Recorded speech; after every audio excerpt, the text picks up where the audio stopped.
The Hall of Ironspire had never looked more dangerously dressed as something beautiful.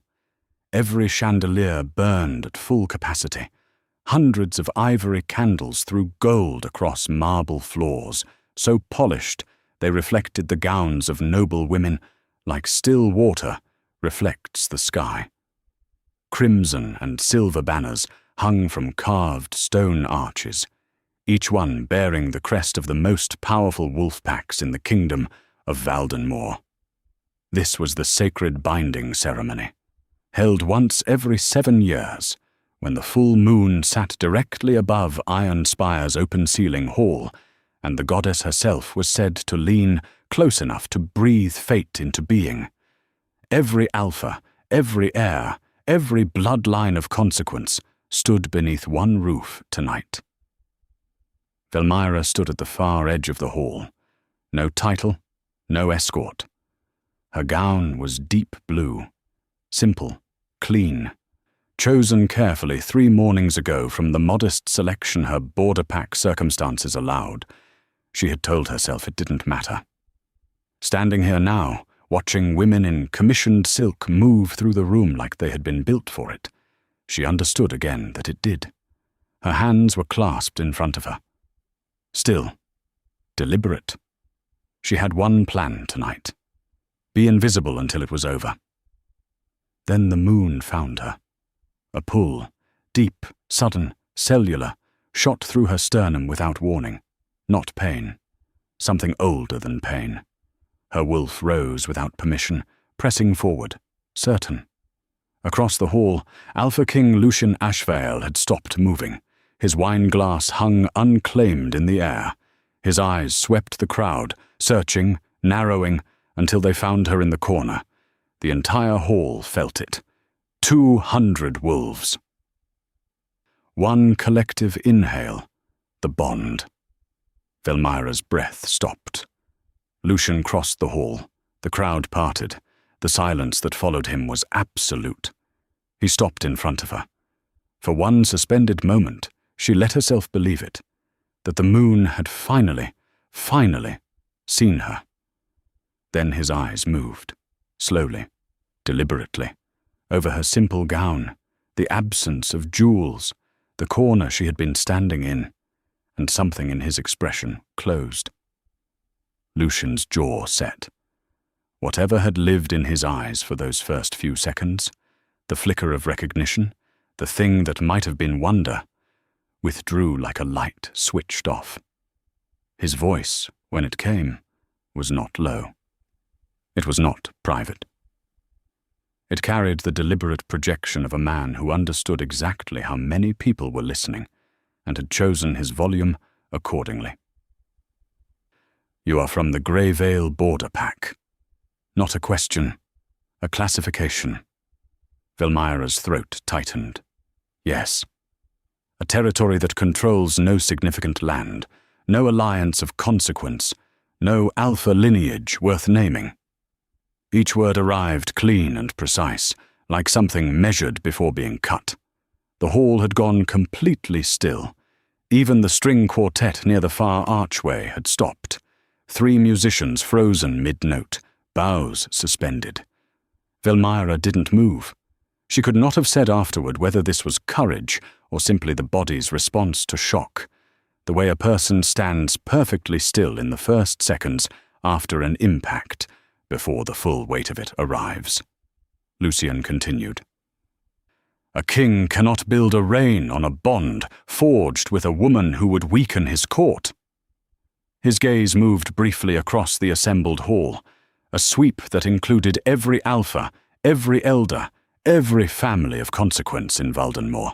I will not dishonor the crown by accepting what fate has chosen carelessly. Carelessly. The word landed last and cut deepest. The silence held for exactly 2 seconds. Then the hall erupted, not in outrage, but in something far worse. The soft, spreading sound of whispers moving from person to person like fire crossing dry grass. Velmira heard it in fragments, reaching her in pieces she would carry for a long time afterward. Border pack. Couldn't even hold his attention for a moment. Did you see the dress? Of course. What did she expect? A woman near the refreshment table raised one hand to cover her mouth.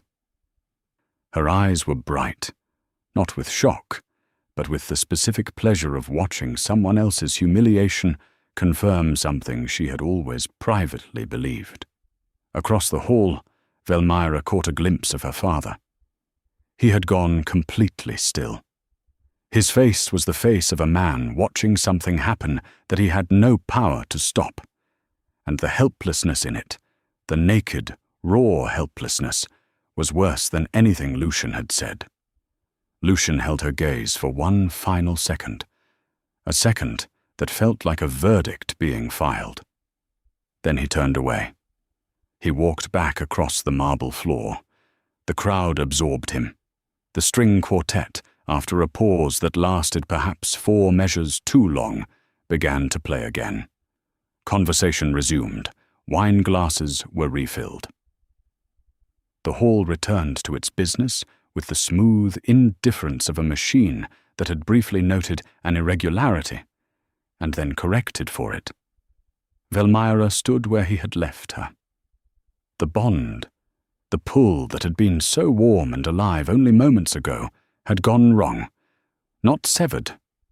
Not gone. Twisted. Like a rope pulled against itself until the fibre split. It hurt in a way that had no precise location, not her chest, not her throat, not behind her eyes. Everywhere. Nowhere. Something cellular and permanent. Her wolf made a sound she felt rather than heard. A low grief moving outward from the inside. The glass in her hand was shaking. She set it on the nearest ledge before it could fall, pressed her fingers flat against the cool stone, breathed around the thing in her chest that did not yet have a name. She lifted her chin. She did not cry. Not here. Not in front of any of them. She walked, steadily, on legs that held, toward the great carved doors at the hall's entrance. She passed her father on the way. He reached out and caught her wrist, briefly, and the touch said everything language had no room for, with half the kingdom watching. She looked at him, shook her head once. Very small. He let go. She kept walking. The cold night air struck her when she pushed through the doors. She stood on the stone steps outside the assembly hall, the dark sky above her, the sound of the gathering muffled behind thick wood, and stared at the full moon hanging enormous over the tree line. The same moon that had chosen for her. Something moved through her chest that was not quite anger yet. Not quite devastation. Something that had not yet decided what it was going to become. Then Velmira stepped off the stairs, and the night swallowed her whole. She walked for a long time before she ran. The forest beyond Ironspire's formal gardens was old growth, thick dark trees with roots that rose above the ground in tangled arches, moss covering everything in a soft, damp silence. The path that wound through it was narrow and poorly lit, torches spaced too far apart to do much good. Velmira did not care. She had been in dark forests before. She had been in places designed to discourage, to suggest that a woman like her should turn back and stay in the smaller, safer spaces assigned to her kind. She had learned a long time ago to keep moving anyway. Her feet moved without direction, through the garden, through the first line of trees, deeper. She was not choosing a destination. She was choosing distance. Every step she put between herself and that marble hall, those chandeliers, that crowd of beautiful and calculating faces, every step loosened the grip of the evening by the smallest degree. She replayed his words before she could stop herself. A king cannot build a reign on a bond forged with a woman who would weaken his court. She pressed them flat in her mind, tried to lay them out without the attached sensation, just words, just syllables. A man she had never spoken to, choosing pride over something the moon itself had declared real. But it wasn't only his words. It was the way the hall had moved around those words, the intake of breath, the whispers spreading, the look on her father's face. That was what cut deepest. A branch snagged her gown and she pulled free without slowing. The trees were thicker now. The torches behind her had become suggestions of light through the leaves. Ahead, she heard the sound of running water, a river that cut through the forest between Ironspire's territory and the unmarked land beyond. She reached it and stopped. The river was cold and fast, black in the moonlight, cutting over pale stones with a sound like steady rain. She stood at the bank and looked at the water. Then she sat down on the cold ground, gathered her knees toward her chest, and let herself feel the burning that had nothing to do with the temperature, the place where the bond had formed and then been bent back on itself. She did not cry. She tested the pressure building in her throat, decided whether tears were what it wanted. They were not. Just a tightness. A very deep, very tired tightness she recognized from other hard nights in a small room in a border house. This is not the worst thing I have survived. She was not sure that thought was comforting. She had been sitting, perhaps, 20 minutes. Long enough for the cold ground to seep through the fabric of her gown, long enough for the noise of the assembly hall to fade entirely, when she heard them. She did not hear them early enough. 3 figures at the edge of the tree line behind her. She caught their scent a half-second before she caught the sound of their movement. Wrong. Unfamiliar. Carrying the aggressive edge that rogue wolves carry. That particular combination of hunger and territorial aggression with nothing civilized layered over it. She was on her feet instantly. Look at this. The first man's voice was lazy and amused. He stepped forward into the strip of moonlight near the bank, large, rough-looking, wearing nothing formal, working clothes, worn at the knee, heavy boots. The other 2 fanned out to his sides with the practiced ease of men who had done this before. Noble wolf, all on her own. Not a noble, the second man said, studying her gown the same way Lucien had studied her gown, but with no pretense of anything other than contempt. Border pack, maybe. Little thing got lost. Velmira's wolf rose hard and fast. Her body shifted into fighting readiness, weight forward, shoulders squared, hands loose. She had been trained inadequately by the standards of this world. She knew how to throw a punch. She knew how to run. She calculated the distance to the water, the distance to the trees, the distance between the 3 of them, and whether she could make a gap. There was no gap. Walk away, she said. Her voice came out level. She was proud of that. The first man smiled. Now why would we do that? She moved. She went left, trying to break through the space between the second and third men, which was widest. She almost made it.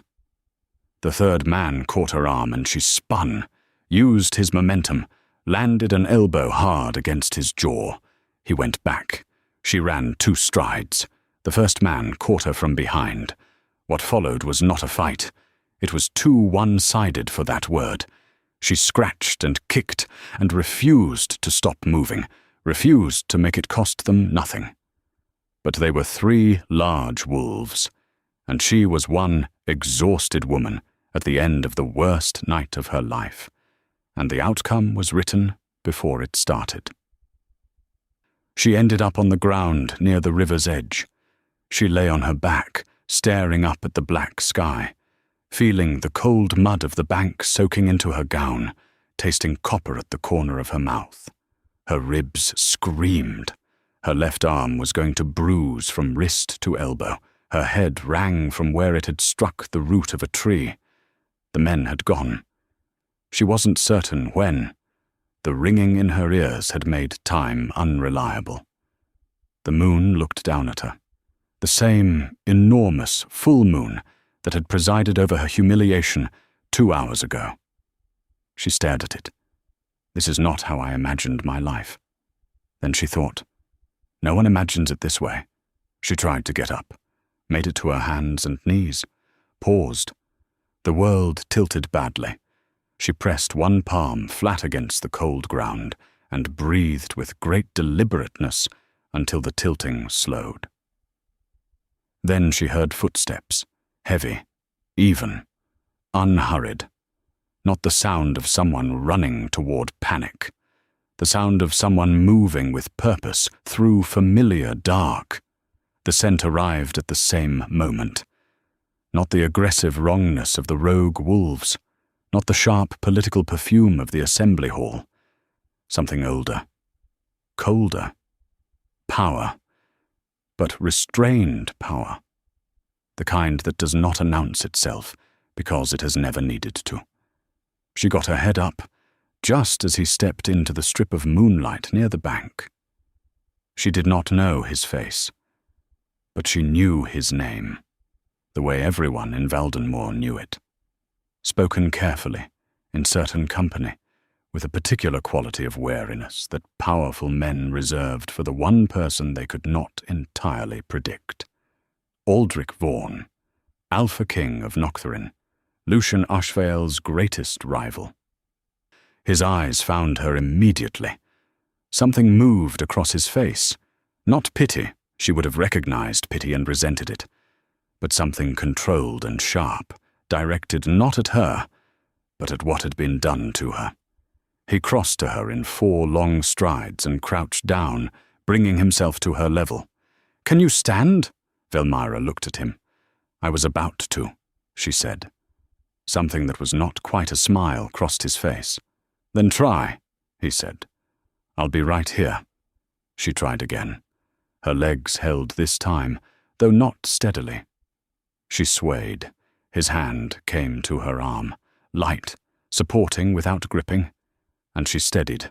Aldric Vorne studied her for a moment in the moonlight.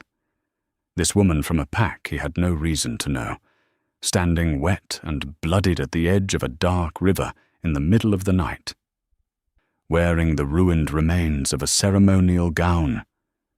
He did not ask what had happened. He did not ask her name.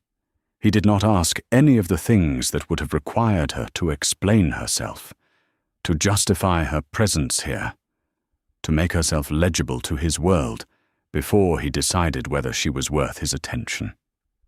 He simply said, "My territory is 4 miles north.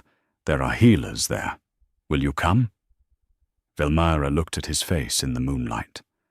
She had spent her entire life learning to read the thing underneath what people showed, the angle beneath the gesture, the cost attached to the kindness. Every offer had a structure, and she had learned early to find it before she accepted anything. She looked at Aldric Vorne and searched for the structure. She did not find one. What she found instead was a man who was not performing consideration. A man who looked at a broken stranger in the dark and offered, straightforwardly without theatre, the thing that was needed. No speech attached, no audience required. "Yes," she said. He nodded once. He helped her walk to where his horse waited at the tree line, a massive, dark animal, patient and still. He lifted her into the saddle with quiet efficiency, then swung up behind her, leaving space between them that was deliberate and respectful. One arm came around her waist, steady, firm, not close. Velmira gripped the saddle horn with both hands and felt her body begin to understand that it was no longer in immediate danger. The adrenaline faded. The pain arrived in its absence. Her ribs, her head, the place in her chest that had nothing to do with the fight tonight. Aldric urged the horse north, and the darkness of Ironspire's forest gave way slowly, gradually, to the cooler, quieter dark of the kingdom that bordered it. The kingdom of Noctherin, where everything that had happened tonight had not yet reached. She leaned forward slightly over the horse's neck because it hurt to hold herself straight. She did not sleep. She watched the trees change. Somewhere behind her, the assembly hall blazed with light and music and the soft cruelty of people who had already moved on to the next story. She was not a story anymore. She was just a woman on a horse moving through the dark toward a kingdom that had not yet decided what she was. For now, that was enough. The healer's name was Sable.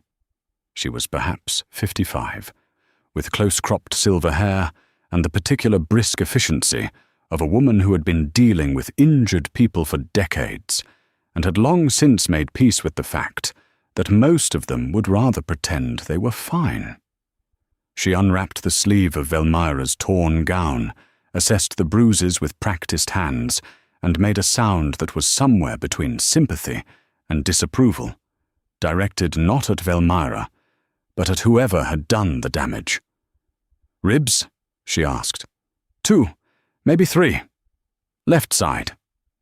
Sable pressed 2 fingers along the affected area with clinical precision. Velmira controlled the sharp breath that tried to escape. "Cracked, not broken. You'll feel that for a few weeks." She looked at Velmira's face, at the cut near her lip, the bruise forming along her cheekbone. Then she looked at Velmira's expression, which was careful and very contained. "You can let your face do what it wants. I've seen worse, and I won't mention it." Velmira did not let her face do what it wanted, but something in the offer loosened a small, locked thing in her chest. She was given a room in the east wing of Aldric's fortress. It was larger than her entire bedroom at home. Stone walls hung with dark tapestries, a bed with real linen, a window seat that looked out over a courtyard where a single lantern burned against the stone. She found it beautiful somehow. She slept for 13 hours. When she woke up, she lay still for a long time, staring at the unfamiliar ceiling, listening to the sounds of the fortress around her. Distant voices, the ring of iron somewhere below. A woman's laugh, bright and brief. The sounds of a place that was alive and functioning regardless of her presence in it, which felt strangely like its own kind of comfort. She was not an event here. She was not a story. She was simply a guest in an East Wing room who had been asleep for almost a day. There was a breakfast tray on the small table near the window, warm bread, soft cheese, sliced fruit, a small clay pot of something that smelled like honey and ginger. She ate all of it mechanically, purposefully, because her body required fuel and she had learned a long time ago to take care of her body even when everything else was wrong. On the second day, Aldric came. She was sitting at the window when she heard the knock. 3 even raps. No urgency. "Come in," she said. He entered without theatre. Simple dark clothes. She would come to understand this was his default. He carried nothing. No tray, no message, no pretense of an official reason for being there. He crossed to the far chair and sat in it with the ease of a man comfortable in every room in this building. He looked at her with the quality of attention she had noticed on the riverbank, direct, present, not judgmental. "How are the ribs?" "Sable's bandaging is excellent," he nodded. "She's been with this court for 20 years. Very low tolerance for injuries that could have been prevented. Mine couldn't have been." "I know." His voice was even. "That was not a remark about you." A short silence. Not uncomfortable. The kind that exists between people who are assessing each other without hostility. "You know who I am," Velmira said. Not a question. Velmira of Greyvale's border pack. A pause. I also know what happened at the assembly. Her jaw tightened fractionally. I don't require your reaction to that, he said. I mention it only because I prefer not to pretend I don't have information that I have. It wastes time. She looked at him steadily. Then what do you require from me? He considered this with the manner of a man actually thinking, rather than preparing a performance of thinking. Nothing at the moment. You're a guest. Sable says you need at least 2 weeks before you should be traveling. After that, whatever you want to do is your decision. You are Lucien Ashvael's greatest rival. That is his framing, not mine. But yes, our interests conflict. Then why bring me here? He was quiet for a moment. Something shifted very slightly in his expression. Not evasion. The opposite of evasion. Because you were injured and alone. Because the men who attacked you were operating near my neighboring territory, and are therefore partially my responsibility. A pause. And because it seemed like what should be done. The answer was so simple and so completely genuine that it almost disarmed her. She had spent her life bracing for motives, for the angle beneath the gesture, for the cost attached. And this man, this powerful, dangerous, politically significant man, sat in a chair in her guest room and said, in essence, because you needed help and I was there. She did not know what to do with that. Thank you, she said carefully. The words felt like they were carrying more weight than their syllables alone. He nodded, rose from the chair. Rest. Sable will check on you this evening. There's a library on the ground floor, east corridor, blue door, if you want something to read. He left as simply as he had arrived. Velmira stared at the closed door for a long time. Outside the window, the courtyard lantern burned with its single steady flame. The same moon that had watched her break 2 nights ago hung above the tree line, enormous, indifferent, beautiful. She pressed her hand flat against the window pane. This is not the end of the story, she thought. She did not yet know what it was the beginning of. But sitting in the east wing room of a fortress that had asked nothing of her, in the quiet of a kingdom that did not yet know her name, she felt, for the first time since the hall and the chandeliers and Lucien Ashvael's cold and careful voice, the smallest, most careful beginning of something that was not only pain. 3 months changed everything, not in the way that dramatic stories demand. No single morning when Velmira woke up transformed, no moment of sudden revelation where she looked in a mirror and saw a different woman looking back. It was quieter than that, and slower, the way a tree grows imperceptibly day by day. And then one sees a new look and understand that something has become considerably larger. Sable made her walk the courtyard perimeter every morning before anything else. The first week, Velmira completed 3/4 of it before her body refused. The second week, she finished.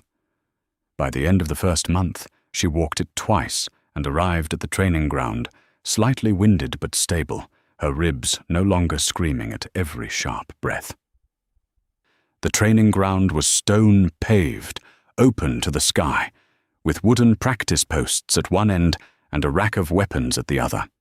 It looked like a place that had been used seriously for a very long time. The ground itself said so, worn flat and dark with the particular compacted quality that comes from real use over real years. Cale, Aldric's head of territorial security, arrived at first light every morning without announcement, tall, dark-skinned, with a long, easy stride, and the ability to make other people feel calm simply by being calm himself. He looked at Velmira the first morning with the focused attention of someone taking an honest inventory. No condescension, No preliminary assumption about what she could or could not do. "What do you know?" he asked. "Basic forms, some grappling." "I throw a solid elbow." The corner of his mouth shifted slightly upward. "Show me." She showed him. He watched with complete attention. "Functional," he said when she finished. "But you've got gaps. We'll fix them." "We'll fix them." "Not I'll teach you if you're interested." "Just, we'll fix them, like it was already decided." She came back every morning. He taught her wolf-caught fighting styles from 2 different territories, each with its own philosophy. He believed in repetition until a movement became part of the body's natural vocabulary. He believed in honest critique without cruelty. He taught her how to use her smaller frame as an asset rather than a liability. Speed, angles, leverage, things she had never been told she could turn into strength. By the end of the 2nd month, she could feel the change, not only in her body, which was catching up to itself steadily, but in the quality of the mornings. She woke with something that was not quite eagerness, but was its neighbor. A reason to get up, a place expecting her. Not waiting for her to perform, just expecting her presence and finding use for it. Aldric's court revealed itself slowly. His advisors moved through the fortress with the purposeful energy of people who had actual work to do. Not the performance-heavy bustle of Ironspire's assembly hall. Quieter labor. More substance than show. Maren, she learned the names through careful observation, handled court correspondence with a sharp, private sense of humor she mostly kept to herself. Occasionally, a remark would escape. Quick, precise, devastating. And she would press her lips together afterward, as though she regretted it. She clearly didn't. Coyle's wife, Dessa, managed household finances, young, warm-eyed, with an absence of pretension that was immediately comfortable. She brought Velmira tea on the 7th morning without being asked, and sat on the edge of the window seat and said, "I know it's not my business, but you don't look like someone who needs to be sitting alone all the rest of the day." Velmira had looked at her. "The training ground," Dessa added. "Kale starts there at first light. You could come." She went the next morning. The library became hers in the evenings. Not officially, no one assigned it to her, but it was where she went after dinner, when the fortress settled into its quieter rhythms, and after the first 2 weeks, she began to feel it as a place that was waiting for her. It was a generous room. 3 walls of books. A central table of dark, polished wood, deep chairs near the fireplace, windows that looked out over the northern courtyard. The books covered history, strategy, territorial law, alliance records going back 3 centuries. She read everything, not for entertainment, for knowledge, with the focused, hungry attention of someone who had spent years understanding that knowledge was the one resource no one could take away from her by virtue of her pack's modest rank or her simple dress. She found a collection of territorial dispute records spanning a century of negotiations between Noctherin and its neighboring kingdoms. She read them twice, made notes in the margins, small, deliberate handwriting, asking questions, drawing connections. Aldric found her there one evening, 5 weeks in. He had clearly come for a specific book. She watched him cross directly to a particular shelf, pull a slim volume, flip it open to verify something. Then he noticed her, the table where she had arranged perhaps 10 books in a working cluster, her handwritten notes filling a sheet of paper at the center. He looked at the arrangement for a moment. Then he crossed to the table and turned one of the books to read its spine. "The Calden-Moor border negotiations," he said. Of 1791. The boundary dispute over the northern river crossing she said. The way it was eventually resolved created a precedent that technically still applies to the current disagreement between the Holven territory and your eastern border. She held his gaze. No one has invoked it. But they could. A short silence. I know, he said. Does Lucien Ashvael know? He does not. She held his gaze. That seems like useful information. Aldric pulled out the chair across from her and sat down. He set his book on the table, as though he had forgotten why he came for it. His eyes were on her face, and there was something in them that had not been there before, or perhaps had been there, and she had not allowed herself to register it. Interest. Genuine, specific, attentive interest. Not in her situation, not in her connection to Ironspire, in her. Where did you study? He asked. I didn't. Not formally. We didn't have the resources. I read what was available. I asked questions when people would answer them. That, he said, is a form of discipline that most formally educated people never develop. She looked at him steadily. You're being kind. I'm being precise. He turned one of her pages gently and looked at her notes. This analysis is not kind. It's correct. And it's something my legal advisors have not flagged. She watched him read, watched the small movements of his expression as he worked through her reasoning, the slight narrowing of his eyes, the fractional shift at the corner of his mouth when something landed. She had never had anyone look at her thinking the way he looked at it. Like it mattered. Like it was worth the full weight of his attention. I'll have Maren cross-reference this with the current treaty documents, he said when he finished. He looked up. With your permission. With her permission. She blinked. It's your library. The thinking is yours. She did not have a response to that. Or rather, she had one. She felt it move through her chest, warm and unwelcome and impossible to name, and she chose not to give it voice. Of course, she said quietly. He nodded. He stood, taking the pages, and before he left, he paused at the door and looked back at her, a brief, quiet look that lasted perhaps 2 seconds. Velmira. She looked up.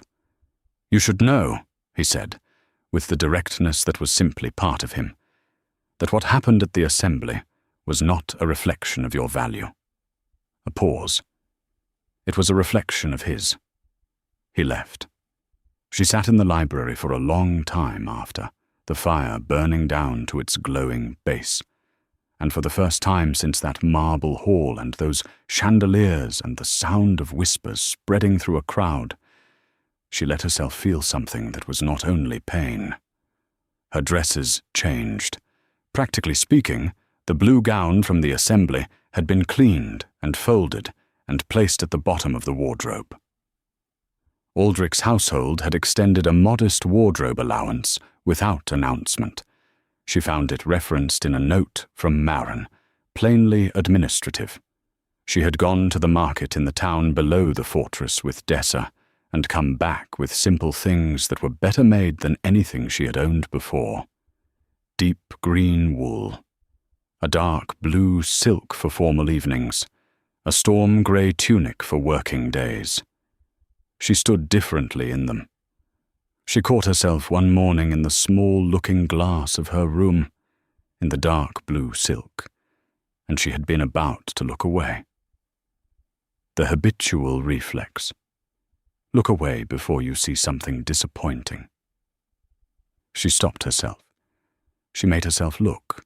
The woman in the mirror was not unrecognizable. Still Velmira of Grey Vale's border pack. Still the daughter of a man whose name meant little in the halls of Ironspire. Still the woman who had stood in a corner at the Grand Assembly trying to disappear. But she was standing straight, meeting her own gaze without apology. There was colour in her face, and muscle in her arms, and a quality in her expression that had no patience for being small. She thought, "There you are." Aldric began attending the morning training sessions in the 4th week. He trained differently from Kyle, faster, more aggressive, with the precision of someone who had been doing this since he was very young and had long since stopped needing to think about the mechanics. He moved through the courtyard like someone who had grown up in hard places and retained the reflexes of them. He did not train with her directly at first. He worked on his own forms while she worked with Kale. They occupied the same space in the early morning without it being a thing that required comment, but she was aware of him. One morning, Kale corrected her stance and stepped back.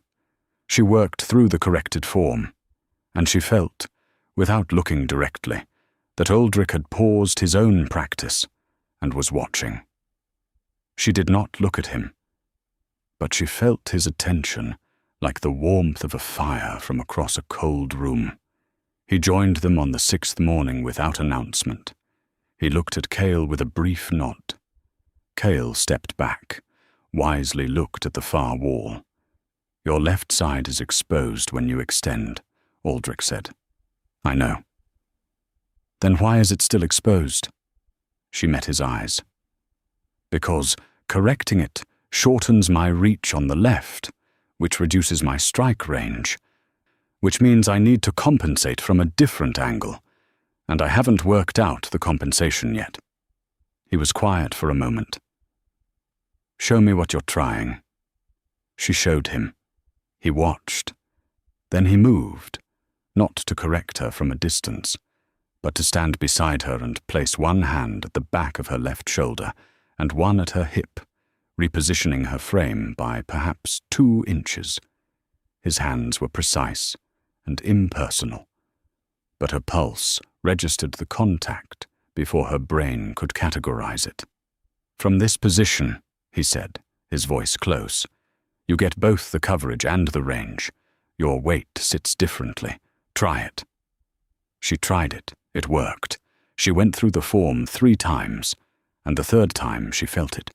That particular internal rightness when a physical action finally clicks into place. She stopped and let out a slow breath. She turned slightly and found him closer than she expected, just behind her shoulder, watching the completion of the form. When she turned, he did not step back immediately. For a single second, she looked at him at close range. His expression was composed, but something in it was not entirely neutral. Something in it was paying attention to her in a way that was not entirely about the training. Then he stepped back. "Better," he said, and he went back to his own practice as if nothing had happened. Velmira stood still for a moment, one hand pressing lightly against her hip where his had rested. Careful, she told herself.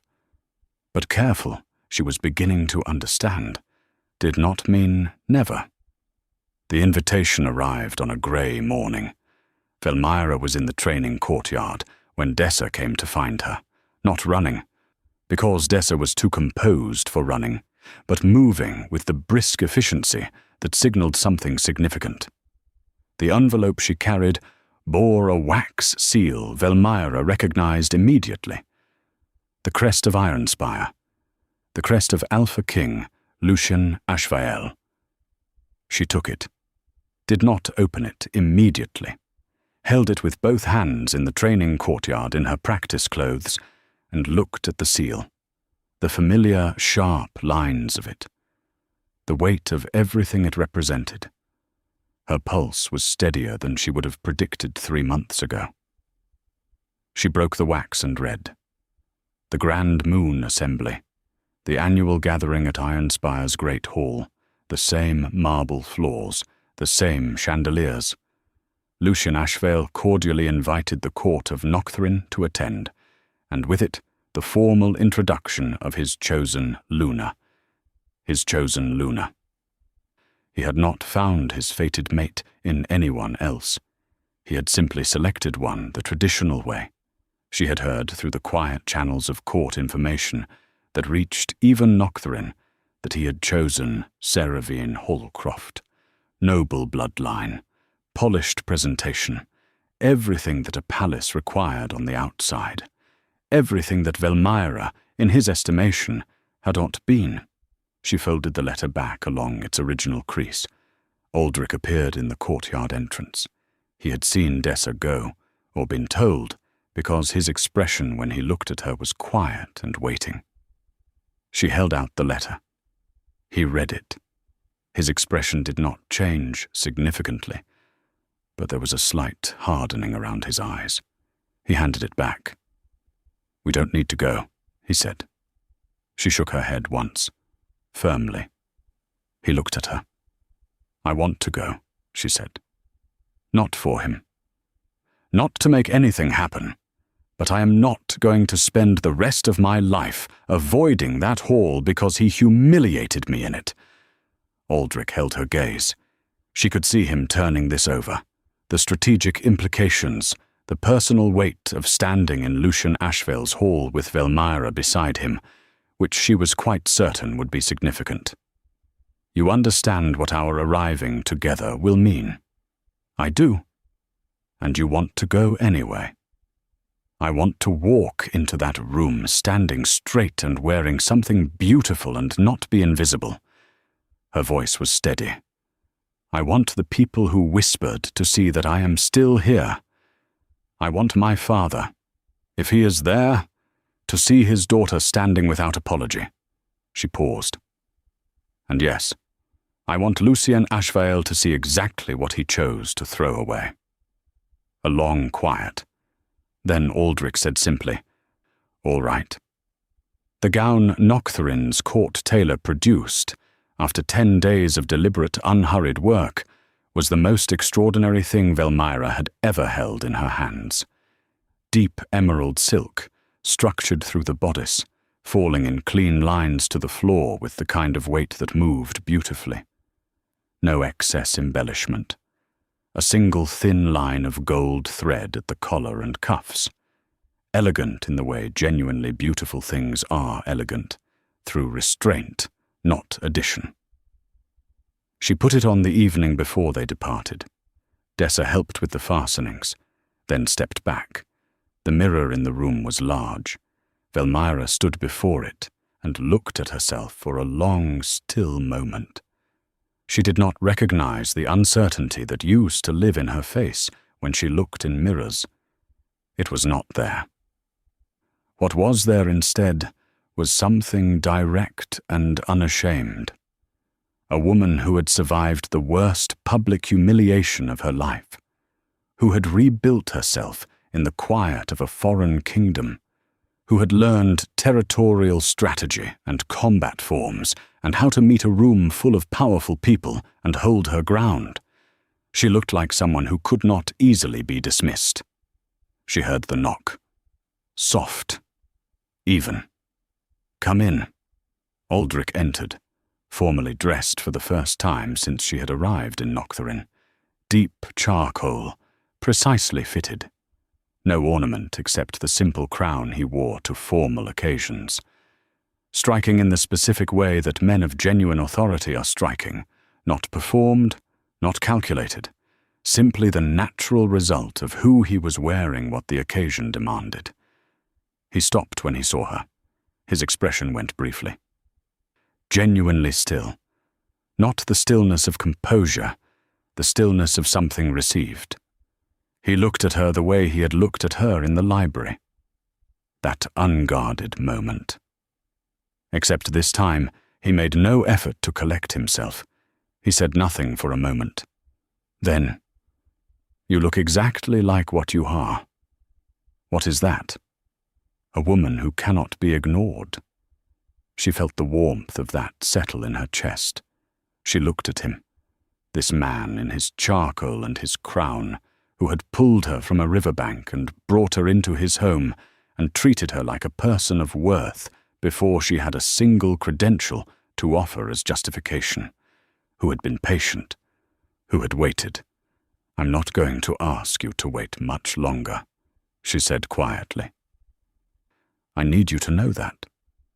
Something in his face, some carefully locked thing, maintained with great discipline for a very long time, shifted. "I know," he said. The great hall of Ironspire looked exactly as she remembered.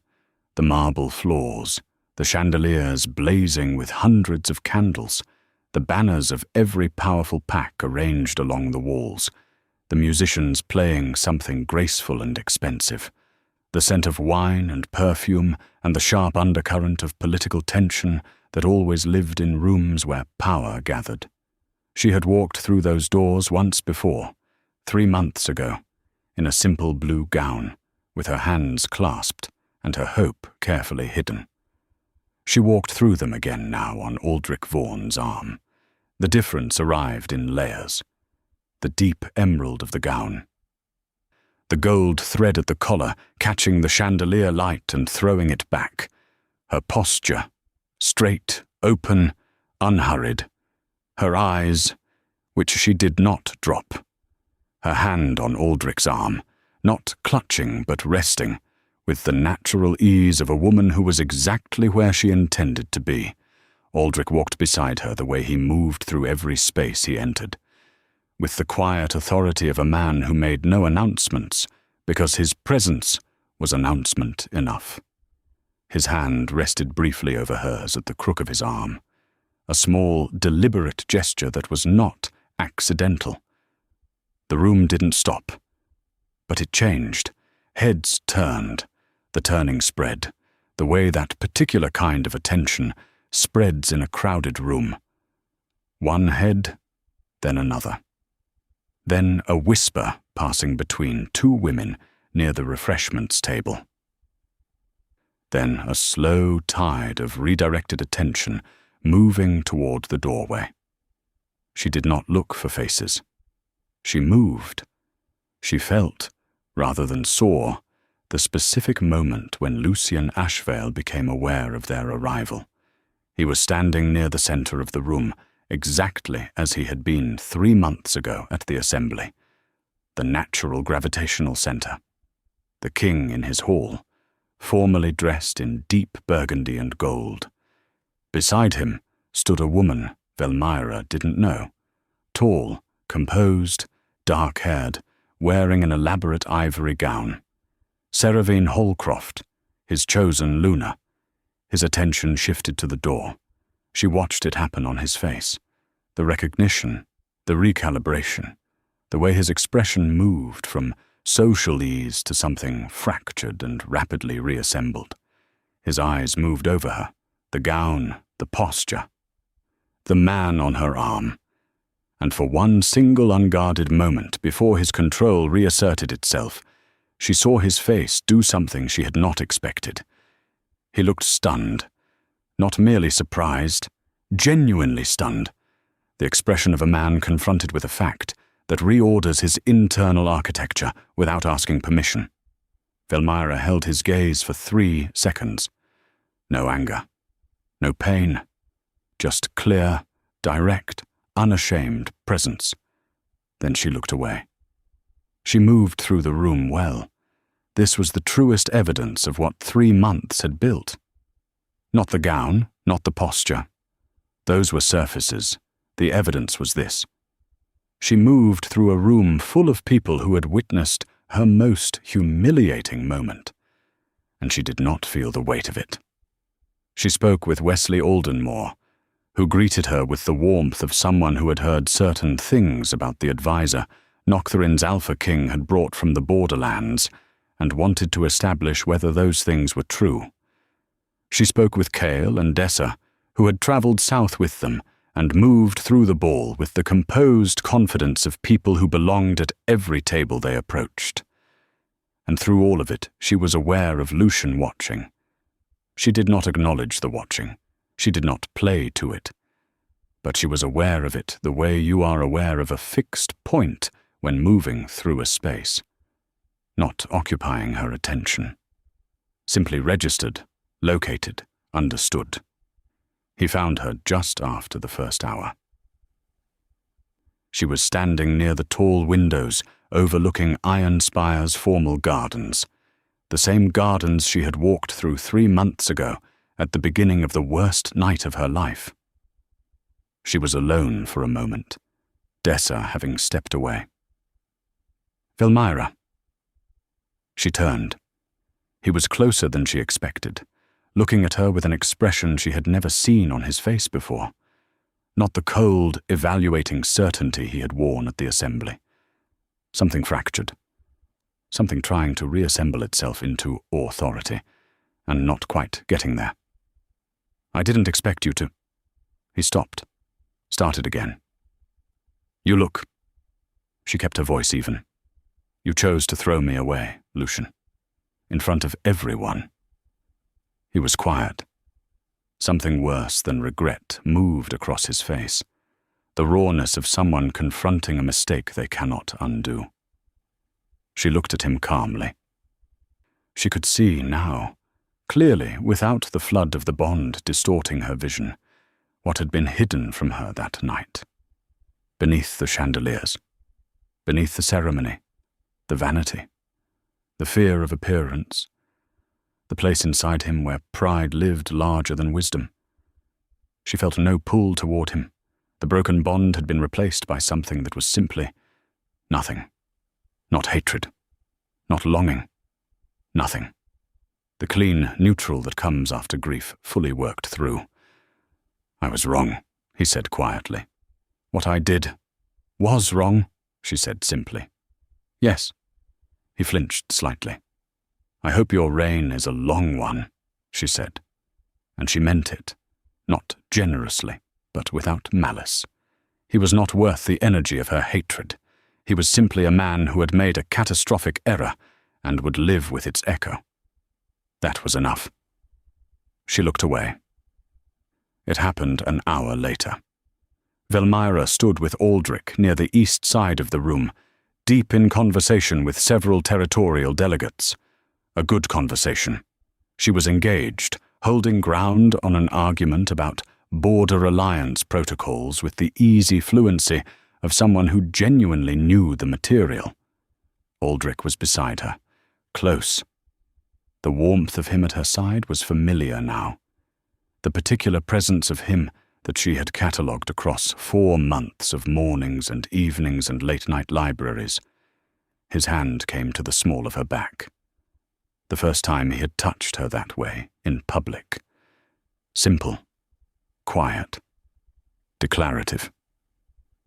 She felt it, the weight and warmth of it, the deliberateness. She felt Lucien watching from across the room. She did not look. Then Aldric shifted. He turned toward her, and she turned toward him, and the conversation around them continued. But for a moment it was simply them, looking at each other in the bright noise of the hall. His eyes asked the question they always asked. "Is this all right?" Her chin lifted slightly. "Yes." He drew her close, not dramatically, not performatively, simply with purpose. And in the full light of Ironspire's chandeliers, in front of every alpha and noble and dignitary in the room, he leaned his head down and spoke very quietly against her hair. "You are extraordinary." Then, while his arm was around her, and the hall was watching, and Lucien Ashvale was watching, he drew back slightly to look at her face, and he said, low enough that it was just for her, "May I?" She knew what he was asking. She looked up at him. This man who had found her broken and built nothing for her, had only built beside her, offered the materials and stood back while she did the work. This man who had been patient and direct, and genuinely interested in who she was, rather than what she represented. "Yes," she answered. He bent his head. His hand at her waist was steady, and before the assembled courts of Ironspire and Noctherin, he crowned her. Not with gold, not with ceremony, with his mark at the curve of her neck, the formal claim, the ancient declaration that needed no announcement, because every wolf in the room already understood exactly what it meant. The hall erupted. Not in laughter. Not this time. In something else. Entirely. Shock rippling outward. Admiration threading through it. The crackling energy of something extraordinary being witnessed. A king of Noctherin publicly crowning the woman the king of Ironspire had publicly discarded. The symmetry was devastating. Everyone in the room understood it. Through the shifting crowd, Velmira found her father. 3 months ago, his face had been a mirror of her own helplessness. Now, he stood at the edge of the circle, his posture remarkably still. As their eyes caught, the old raw grief she remembered was gone, replaced by a slow, dawning look of profound pride.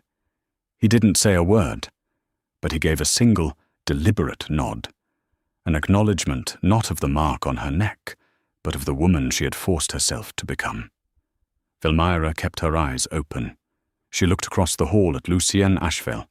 He stood absolutely still, beside his ivory-gowned Luna. Surrounded by his court, in his own hall, his expression was, she searched for the word, undone. Not with anger. Not with the cold control that had been so absolute at the assembly.